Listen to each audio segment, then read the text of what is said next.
আজকে আমরা আলোচনা করব সূরা মুমিনুন থেকে। আল্লাহ রাব্বুল আলামিন বলতেছেন, কাদ আফলাহাল মুমিনুন, সফলকাম মুমিনরা, কাদ আফলাহাল মুমিনুন, সফলকাম হয়ে গেছে মুমিনরা, আল্লাযীনা হুম ফি সালাতিহিম খাশিউন, যারা নামাজের ভিতর বিনয়তা অবলম্বন করে সালাতের মধ্যে খুশু ভয় ভীতি নিয়ে সালাত আদায় করে সফল হয়ে গেছে তারা। আজকে আমরা নামাজ পড়ি, যে নামাজের মাঝে আমাদের খুশু নাই, খুশু নাই, সালাত আদায় করতেছি আমরা, কোনো ভয় নাই, যে রুকু করলাম সঠিক পথে করলাম না, সিজদা দিলাম, যে নবী করিম সাল্লাল্লাহু আলাইহি ওয়াসাল্লাম সম্মুখে এক সাহাবী নামাজ পড়তেছেন, সালাত কায়েম করতেছেন, নামাজ পড়তেছেন। নবী করিম সাল্লাল্লাহু আলাইহি ওয়াসাল্লাম যখন সে নামাজ শেষ করছে বলছেন যে তোমার নামাজ অসম্পূর্ণ, আবার করো। এভাবে তিনি 5 বার বলেছেন সালাত কায়েমের জন্য, যে তার সালাত পরিপূর্ণ হয় নাই, যে তার সালাত পরিপূর্ণ হবে না যখন নাকি আপনি রুকু সিজদাকে পরিপূর্ণ করবেন, ততক্ষণ পর্যন্ত আপনার সালাত পরিপূর্ণ হবে না। যে সাহাবীরা প্রশ্ন করছেন যে নামাজের মাঝে চুরি করা কি, যে রুকু সিজদার মাঝে যে কি করবে, কৃপণতা করবে, সেটাই হলো নামাজে চুরি করা। আমরা রুকু সিজদা দৃঢ়তার সহিত আমরা করব, দৃঢ়তার সহিত আমরা সুন্দরভাবে 3 বার 5 বার আমরা তাসবিহ করব, রুকু তাসবিহ সুবহানা রাব্বিয়াল আযীম, এভাবে আমরা সকলের মধ্যে 3 তাসবিহ পরিমাণ আদায় করতে হবে। খুশুর সহিত আমরা সালাত করব। সালাতের মধ্যে বিনয়তা আসবে, তখনই আপনার পরিপূর্ণ আপনি মুমিন হতে পারবেন, যখন আপনার সালাত পরিপূর্ণ হয়ে যাবে। তারপর আল্লাহ রাব্বুল আলামিন কি বলতেছেন, আল্লাযীনা হুম আনিল লাগwi মুরিদুন, যে মুমিন তো তারাই যারা অযথা কথাবার্তা থেকে নিজেকে হেফাজত করে। মুমিন তারাই যে বেহুদা কোনো কথা বলে না, যে একজনের সাথে তর্ক করতেছে সে তার সাথে তর্ক করে না, তাকে বিজয়কে সে চলে আসে, নিজেকে ছোট মনে করে, অশালীন কথাবার্তা হইতেছে, ঝগড়া হইতেছে বিভিন্ন জায়গায়, সে চুপ থাকে, সেই জায়গা থেকে সে এড়িয়ে চলে আসে, সে হলো কি মুমিন। তাহলে আমাদের অযথা কথাবার্তা থেকে আমাদের বিরত থাকতে হবে। নবী করিম সাল্লাল্লাহু আলাইহি ওয়াসাল্লামকে আল্লাহ রাব্বুল আলামিন কত বুঝাইয়া দিয়েছেন, যে নবী করিম সাল্লাল্লাহু আলাইহি ওয়াসাল্লাম যে আমাদের শেষ নবী, আল্লাহ রাব্বুল আলামিন তাকে অনেক নিদর্শন দিয়েছেন, মুজিজা দিয়েছেন। সর্বশ্রেষ্ঠ মুজিজা হলো নবী করিম সাল্লাল্লাহু আলাইহি ওয়াসাল্লামকে আল্লাহ রাব্বুল আলামিন পবিত্র কোরআনে কারীম দিয়েছেন। এই কোরআনে কারীমে আল্লাহ রাব্বুল আলামিন আপনার ব্যক্তি জীবন থেকে শুরু করে সামাজিক, অর্থনৈতিক, রাজনৈতিক সকল প্রকার সমাধান এই পবিত্র কোরআনে কারীমে দিয়েছেন। এই কোরআনে কারীম অনুযায়ী যদি আপনি আপনার জীবনকে পরিচালনা করেন, দুনিয়া এবং আখিরাতে আপনার চলা সহজ হয়ে যাবে। নবী করিম সাল্লাল্লাহু আলাইহি ওয়াসাল্লাম তার বয়স 12 বছর, চাচার সাথে ব্যবসা করার জন্য তিনি সিরিয়ায় গেছেন। পথিমধ্যে এরকম তীব্র প্রখর রৌদ্র, কোন ছায়া নেই, কোন ছায়ের জায়গা নেই, কোন ছায়ের স্থান নেই।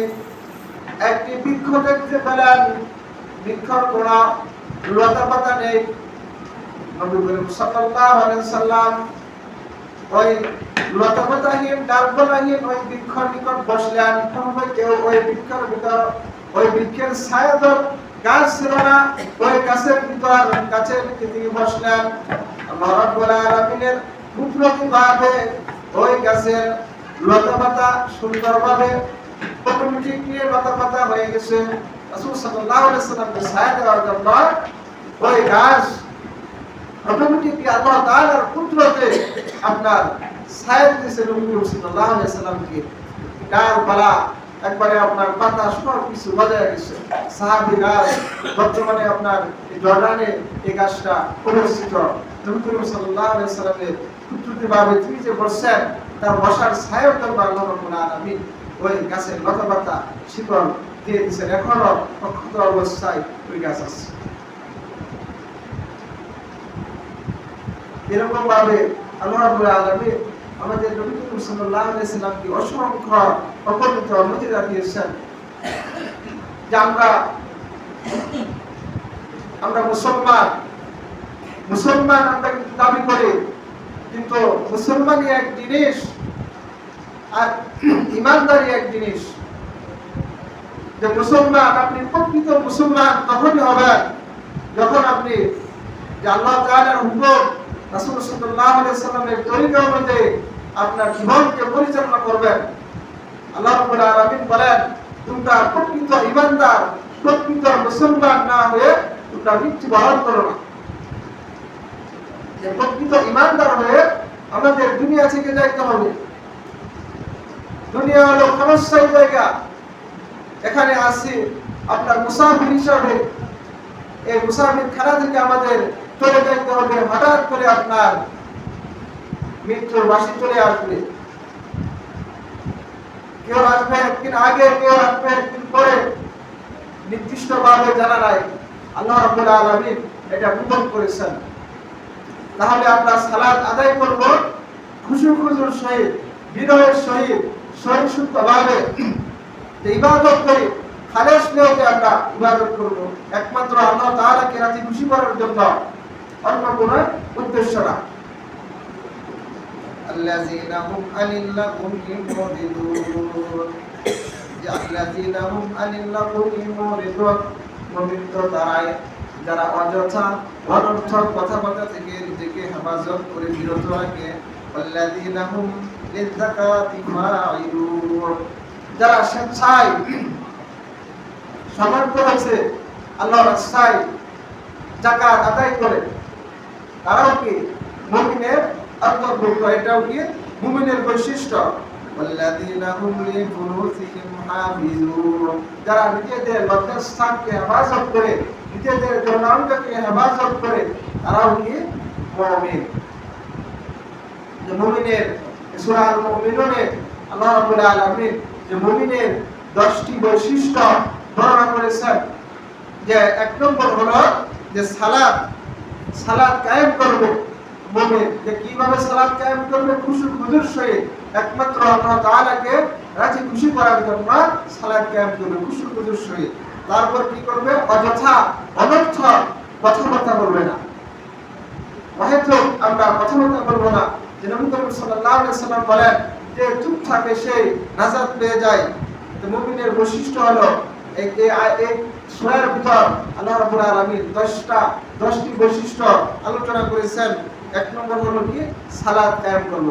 সালাত কিভাবে কায়েম করব? আমরা খুশুর সহিত। দ্বিতীয় নম্বর হলো অনর্থক অযথা আমরা কথা বলবো না। যে আমরা বিভিন্ন জায়গায় বসে 2জন 4জন বসলাম, যে আমরা বিভিন্ন ইয়ার কথা আরেকজনের কাছে লাগাইতেছি, কান কথা বলতেছি, আমরা যে বেশ লাগাইতেছি, আমরা দাস্তলে বসলাম, গীবত করতেছি আমরা। আল গীবাতু আশাদ্দু মিনাজ জিনা, গীবত হলো কি? যে জিনার চাইতে নিকৃষ্ট। যে আমরা অনর্থক প্রয়োজন ব্যতীত আমরা কোনো কথা বলবো না, নিজের জবানের হেফাজত করবো। আল্লাহ রাব্বুল আলামিন যে আপনার জবান দিয়েছেন, এই পবিত্র জবান, এই জবানের আপনার হেফাজত করতে হবে। যে আমানতের আপনার খেয়ানত করা যাবে না। যে মুনাফিকের আলামত হলো 3টি। যে যখন সে কথা বলে, কথা বলার সময় সে মিথ্যা কথা বলে, যে আমানতের খেয়ানত করে। যে এখন আপনার কাছে একটা জিনিস আমানত রাখলো, যে একটা কথা দিয়ে হলো, এই কথাটা হলো কি আপনার কাছে আমানত। তাহলে আমাদের মিথ্যা বলা যাবে না। আপনার জীবন চলে যাবে, তবু কিন্তু আপনার সত্য বলতে হবে, আপনার মিথ্যা কথা বলা যাবে না। যে মিথ্যা থেকে আমরা বিরত থাকবো। যদি কেউ কোনো কিছু আপনার কাছে আমানত রাখে, আমানতের খেয়ানত করা যাবে না। আপনার কাছ থেকে আপনি একজনের কাছে আমানত রাখলেন, সে যদি আপনার আমানত খেয়ানত করে, তবু আপনি আপনার আমানত, আপনার কাছে একজন আমানত রাখলো, কোনো কিছু, আপনার টাকা হোক, পয়সা হোক, বিভিন্ন জিনিস হোক আপনি খেয়ানত করবেন না। আর ওয়াদা, একজনের কাছে আপনি ওয়াদা করছেন, যে ওয়াদা ভঙ্গ করা যাবে না।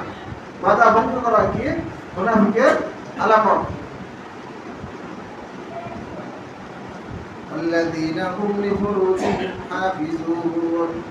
আর আল্লাহ রাব্বুল আলামিন যে বলতেছেন যারা লজ্জাস্থানের হেফাজত করবে তারা হলো কি মুমিন। যে আমাদের লজ্জাস্থানে হেফাজত করতে হবে, সতীত্বের হেফাজত করতে হবে। আল্লাহ রাব্বুল আলামিন যে বলছেন যে এই যে নারীদের পর্দা করার জন্য শুধু নারীরাই পর্দা করবে না, পুরুষেরও পর্দা আছে। আপনার চোখের হেফাজত করা, আপনার অঙ্গ হেফাজত করা, এগুলি কি পর্দা?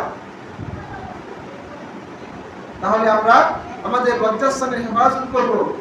ইল্লা আলা আজওয়াজিহিম আও মা মালাকাত আইমানুহুম ফাইন্নাহুম গায়রা মালুমিন।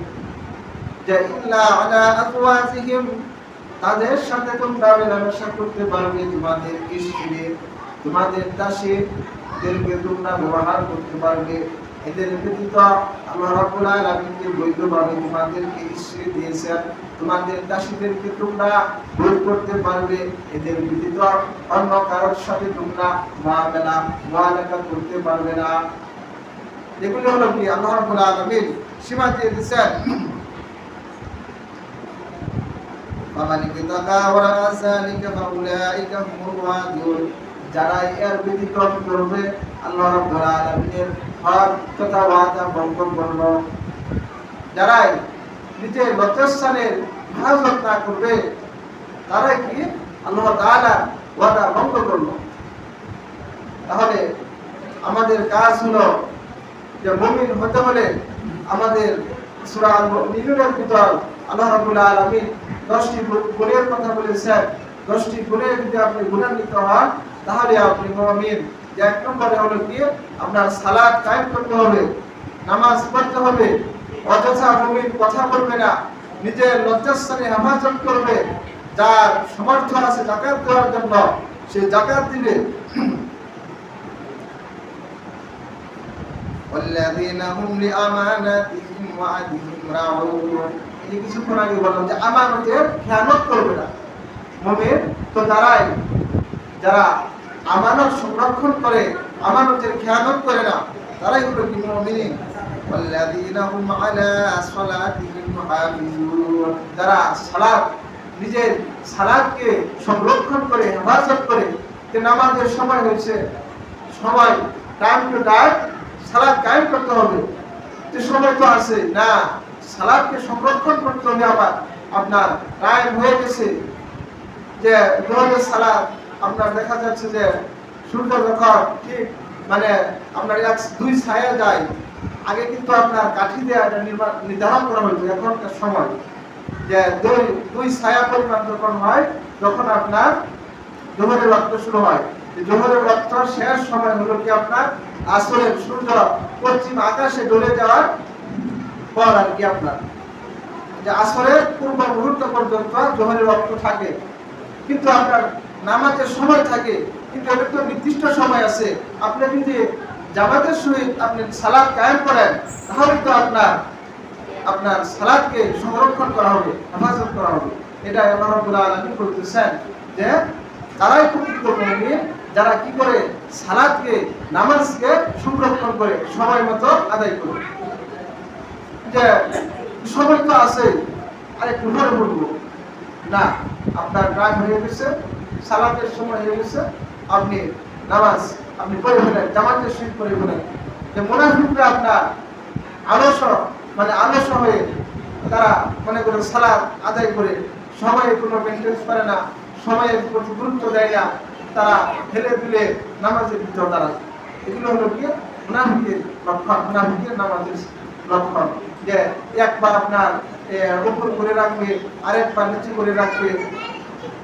এগুলো হলো কি মুনাফিকের নামাজের লক্ষণ। নামাজে দাঁড়াইতে হবে, আপনার স্টেপ কাটতে হবে। কার সম্মুখে দাঁড়াইছি আমরা? আল্লাহ তাআলার সম্মুখে দাঁড়াইছি। তারপর আমাদের আমানতের খেয়ানত করা যাবে না।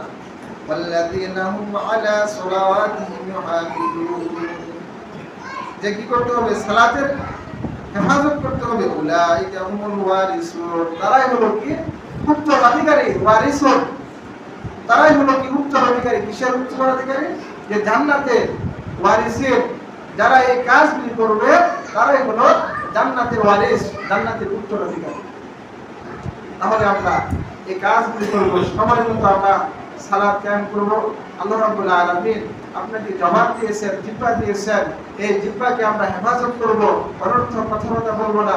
নবী করিম সাল্লাল্লাহু আলাইহি সাল্লাম অন্য জায়গায় বলেন যে যারা নাকি তার দুই চোয়ালের মধ্যবর্তী জায়গা, দুই রানের মধ্যবর্তী জায়গা, লজ্জাস্থানের এই দুই অঙ্গের হেফাজত করবে, তার জন্য আমি জান্নাতে যাওয়ার জন্য জামিন হয়ে যাব।